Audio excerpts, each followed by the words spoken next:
A little something for our fans. It's a quiet night, and the snow drips off the interstate.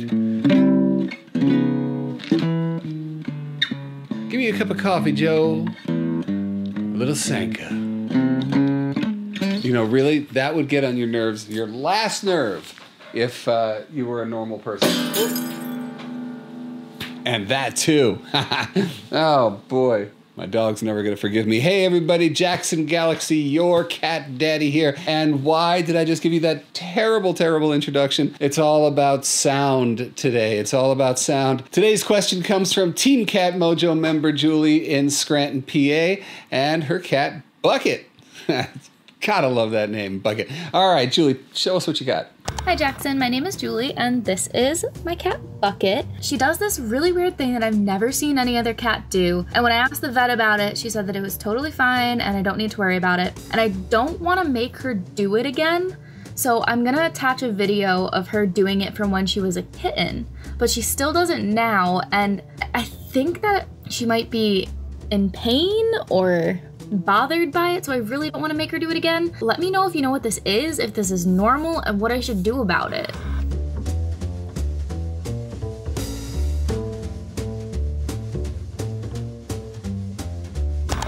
Before I get into this, Julie, I just want to make sure that you know, number one, I'm not a vet, nor do I play one on TV. And so this is a bunch of IMO based on a very short clip that you played. But you did say something that I thought was interesting, which is this. And I don't want to make her do it again. Now there, Julie, what you're showing me is that you can make it happen. You can do this little thing, which looks like you're shaking one of those bell balls, and then Bucket does what looks like gagging. Bucket is exhibiting signs of FARS, F-A-R-S, feline audiogenic reflex seizures. I know, that sounds really bad, but it's really not all that serious unless it graduates. So let me back up. What this is cats responding to different sound stimuli by experiencing seizure-like behavior. Now, seizures fall into three categories. The first one is called generalized tonic-clonic seizures.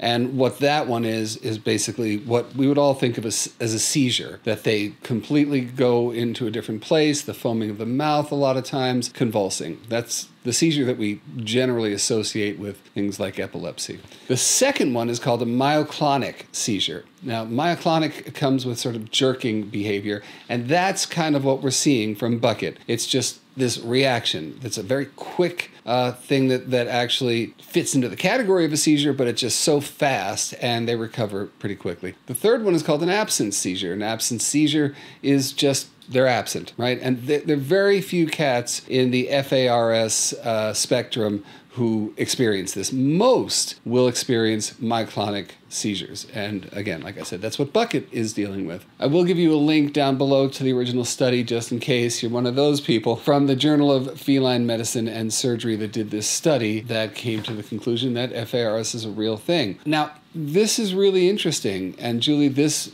goes to our diagnosis of Bucket. Now this part is fully fascinating. Just follow me on this. Sound stimuli identified to evoke seizures in cats, including the crinkling of tinfoil, a metal spoon dropping into a ceramic feeding bowl, the chinking or tapping of glass, paper or plastic bags, crinkling, computer keyboard tapping or mouse clicking, the clinking of coins or keys, the hammering of a nail, the clicking of an owner's tongue, the sound of breaking, what?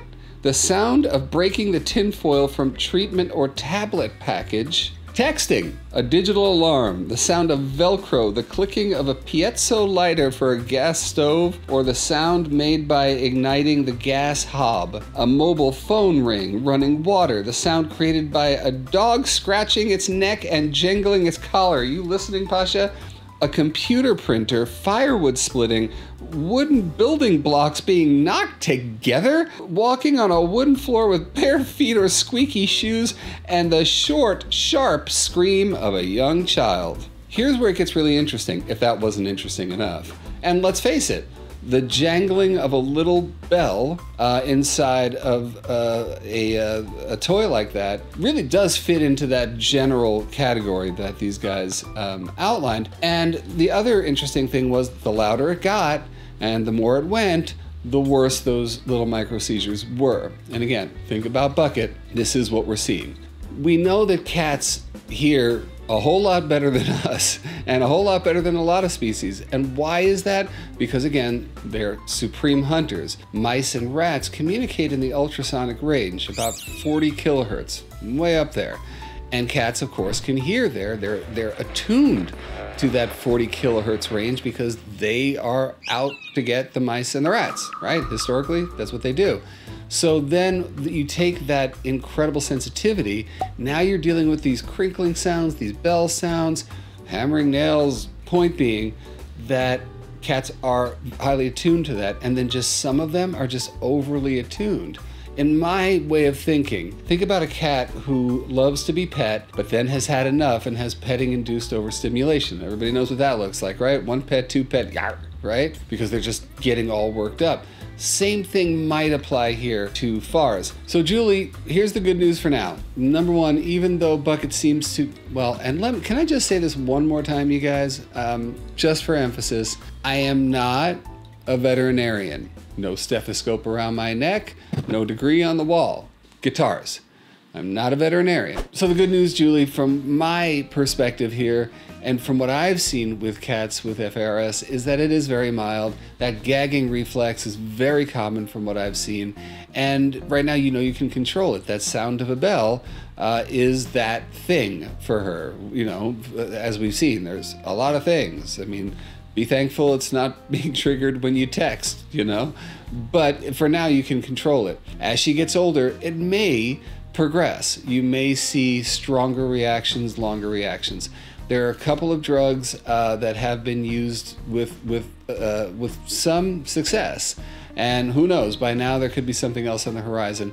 So if you do notice that it's getting worse, just seek out a specialist. Seek out a veterinary behaviorist who could talk to you more about this, prescribe the right medication. So there we have that, Julie. So I think in the long run, it's just something that is right now controllable, but maybe you'll feel better because it has a name to it. FARS, feline audiogenic reflex seizures. And believe it or not, somewhere in the scientific world, they must have had a sense of humor about it because somebody called it the Tom and Jerry syndrome, because Tom the cat tends to have that, like he hears a sound and he's like, "Arr!" Like that kind of thing. You remember that? Like, I don't know what the sound was. I remember it. Or maybe it was like when Jerry would put like a pot on Tom's head and then hit it with a wooden spoon, and then it would be like, "Arr!" Like I said, myoclonic seizures are the most common manifestation of FARS, and those are just those, you know, jerking or gagging or very short things. They don't usually progress to full-on seizures, not to say that they haven't. Now you got a name for it. Keep yourself educated about it. You guys, if you've got a cat out there who is exhibiting signs of these seizures, please send them along. I'd love to see them.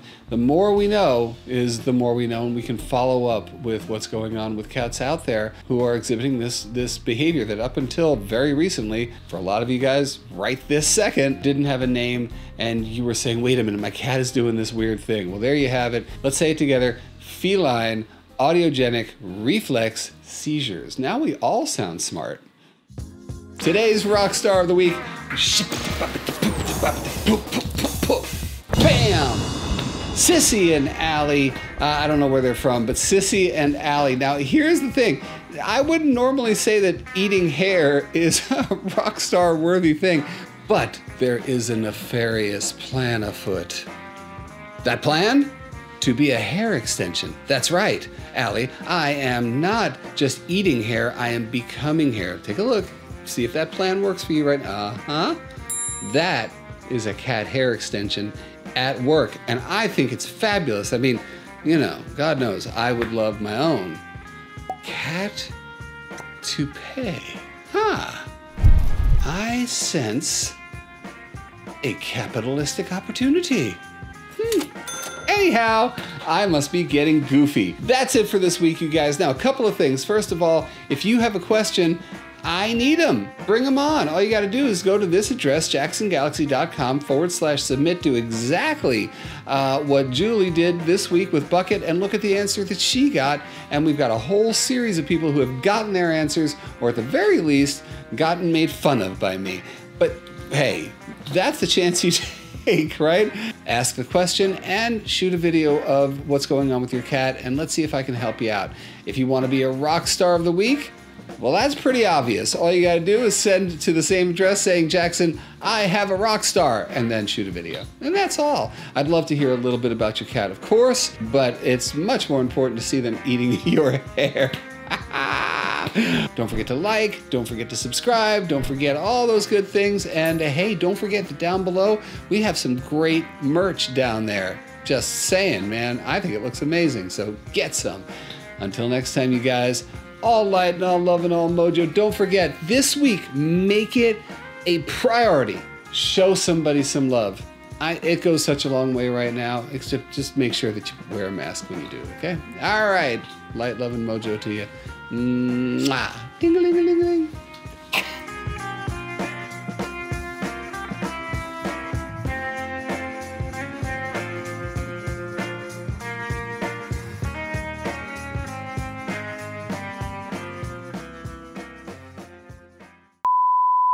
I'm a guy who reads studies and does things with cats in people's homes, and sometimes I get bit, and sometimes I cry, and sometimes I solve problems, and that's really depressing when you think about it, because that's boiling my whole life down into a few glib sentences. Let's not talk about that anymore.